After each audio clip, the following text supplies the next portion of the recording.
on se rend compte que ce n'est qu'une ligne sinueuse qui bouge et qui vibre et qui est extrêmement droite, extrêmement rectiligne, mais juste qui bouge comme ça et qui forme toute la figure.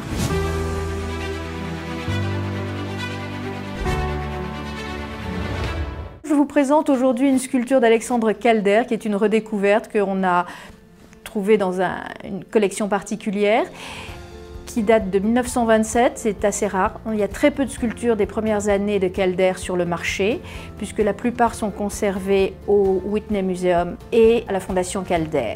Cette sculpture a été faite par Calder dans ses premières années parisiennes, quand il arrive à Paris, qu'il est à Montparnasse, qu'il rencontre tous les plus grands artistes qui sont ses amis, puisque c'est entre autres Pasquine qui va préfacer sa première exposition à Paris.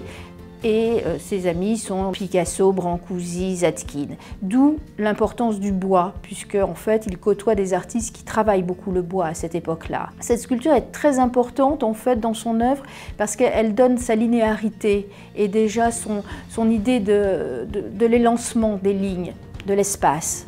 Elle représente en fait déjà la figure féminine très présente avec une extrême pudeur et d'un point de vue de sculpture, ce n'est qu'une lame, parce qu'elle a tous les volumes, elle a énormément de volume, et si on la regarde de profil, c'est un fil. C'est toute l'essence de Calder.